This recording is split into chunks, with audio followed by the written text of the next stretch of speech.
David Zita, how has this landed? Brayden Maynard, I'm working on the decisions and the reasons, but Brayden Maynard has been cleared to play. He is free to play. The rough conduct charge has been overturned. Brayden Maynard has no case to answer from here on in. He has been cleared of rough conduct and he is free to play in Collingwood's next match and the matches beyond, guys. So there were 4 thresholds to clear and he's cleared all of them. Just your first reaction? Oh, obviously, yeah, you're happy that the result landed that way for us.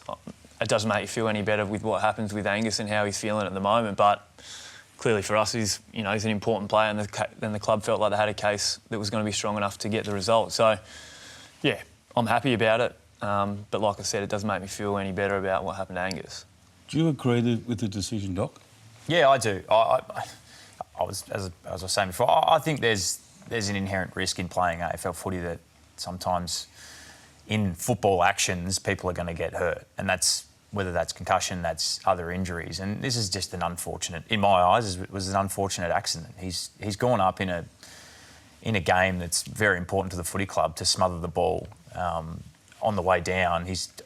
You've got, I think I read before, it was like 0.15 of a second to try and change your body position or get out of the way, not bump him. Or make the right decision with your body. But that you try and make a decision once you're in the air in 0.15 a second to try and change what you're doing in the air. Like, where essentially the duty of care would have been to not jump and smother.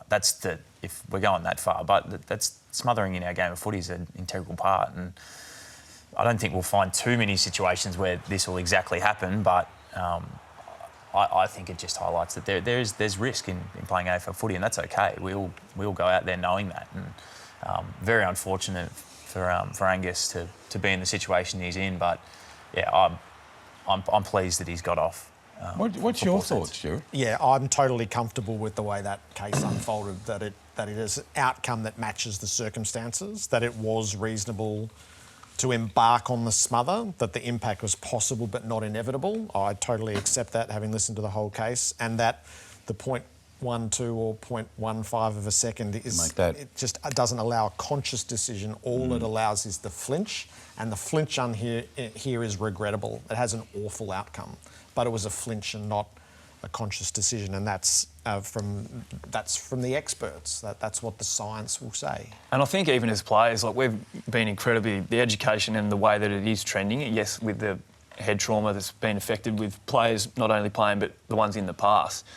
I think with the bumping and the tackling, they picked up on a large trend and had enough information around what was happening with that. And I feel like we've been able to eradicate that, or at least like the suspensions are being upheld and people are trying to get around with those things. But I feel like this one was a completely different scenario in terms of the way that it unfolded. And like, I know that happens, the way that unfolded, coming off the front of the square and people exiting out the front of stoppage, happens 25 times a game. But do you jump up and have that same effect?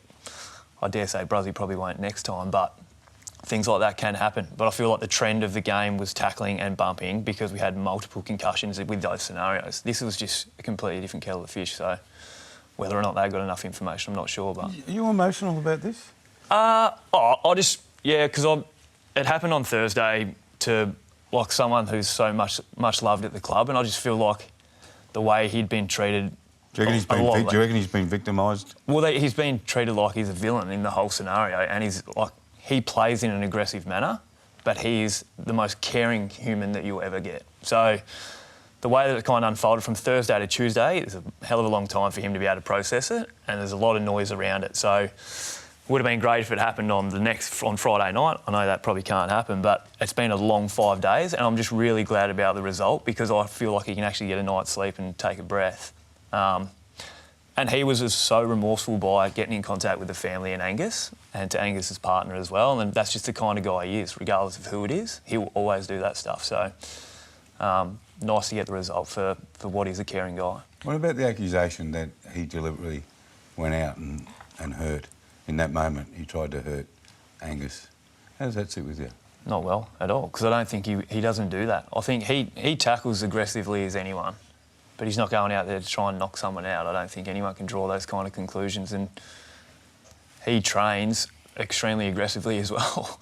And that's kind of what we love about him. So, yeah, I can't elaborate too much on it other than that. The breaking news first. What's your reaction to Braden Maynard being cleared at the tribunal?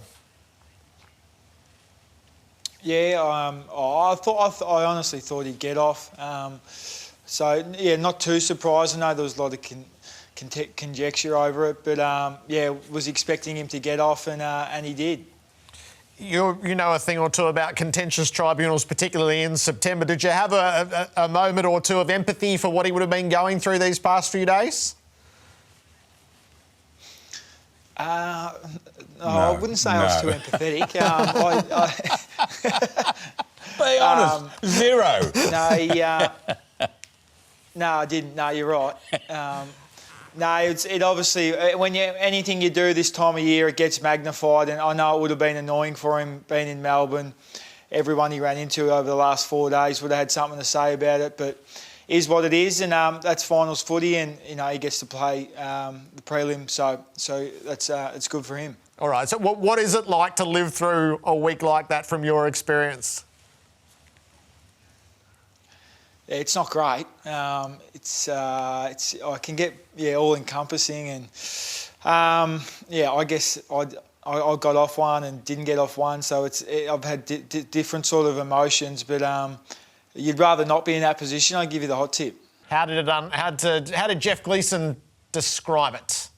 Lengthily, I'll give it to you as broken down as I can. So he said that we find Maynard's decision to smother the way that he did was reasonable. They were not at all satisfied at the tribunal that a reasonable player would have foreseen that such violent impact of the type suffered by Brayshaw was either inevitable or even likely. There were many variables in this instance. It is asking a lot of a player to decide in a fraction of a second which various ways to land and which of those ways might result in which type of reportable offence. We find Maynard was not careless in either his decision to smother or the way in which his body formed. We are clearly satisfied Maynard did not engage in the act of bumping Brayshaw. Then the other provision, in order for it to be concluded that he engaged in the act of bumping, it would be necessary to find that he formed that intention when in midair at approximately the apex of his leap. We accept the evidence of the biomechanist Professor Cole as being consistent with a common sense viewing of the video evidence. Maynard had no real time to form that intention. So all of those reasons sum up why Braden Maynard has been cleared of rough conduct at the AFL Tribunal and is free to play, Jared. Terrific, David. Thank you. Let's Great head job, to Dave. Olympic Park, where the GM of footy at Collingwood, Graham Wright, is speaking. Yeah, thanks guys for coming along. I mean, we're although we're really pleased with the tribunal hearing tonight, our thoughts go to Angus first and foremost, and we're hoping he makes a speedy recovery and is back playing really soon. Just on Braden, how's the reaction after 4 hours in the hot seat, and he comes away with a free play verdict in a preliminary final? Yeah, he's really pleased. It's been a long 4 or 5 days for everyone, obviously. And he's another one who's obviously really concerned about Angus and wants to make sure he's okay, but he was really pleased with the result. But it's been a really anxious 4 or 5 days and a lot of anxiety today, and 4 hours of tribunal hearing and deliberation. It was a long afternoon. Listening to the findings from Jeff Gleeson, it sounds like the biomechanics expert had a pretty big role to play in terms of what they found in the end. So just the painstaking effort you had put into the case, just how you saw that. Yeah, there's a lot of work goes into it, but that was obviously there's 4 hours or 3 hours of tribunal transcripts I'm sure you can all read and go through, but yeah, that was really to do with the time that someone has to make a decision when they're mid-air, and whether you can consciously make that decision. So that was basically what that evidence come through with the expert we had. Have you done already some pre-work in case the AFL decides to appeal, or is that something you worry about? Yeah, I mean that's up to the AFL, and I think that'll be tomorrow if that's the case. But we thought that Jeff's summation, Jeff Gleeson, the chairman's summation of the tribunal hearing and what we put forward as evidence and what the AFL put forward as evidence was really clear. So we're hopeful that this is it. Brady, do you think this sets any sort of precedent going forward for how players might respond in this sort of situation? Oh, it's really hard to say. It's such a unique situation. There's a smothering or an attempted smother where Braden actually did touch the ball, and then unfortunately there's been an accident after that where he's come down on on Angus. So it's you see that a lot in relation to those type of things, but very rarely do you see one where there's actually a collision afterwards. So yeah, I'm not sure whether it sets a precedent or not, but from our perspective, as I said, we thought the hearing was fair. We thought our evidence was strong. But as I said, that doesn't take away from how we feel, for Angus as well. It's been a lot of noise. Graham Wright, the boss of footy at Collingwood, Braden Maynard, cleared by the tribunal. Jesus, what do you think the AFL will do now? Do you think they will appeal the decision or not? I don't. No, I think that was thoroughly tested. The rules against the incident, the two cases on merit, there were no errors in there that I could detect. No, I think they did their bit. They put it up. Collingwood's defence proves too strong. Leave it be. Do you think they'll change the rules in some way to encapsulate moments like that they can be charged? Encapsulate the duty of care of an airborne player. I don't know. They've done everything else. Yeah. They've done everything else, Yeah. and maybe they should. Maybe they have to. They'll certainly look at it.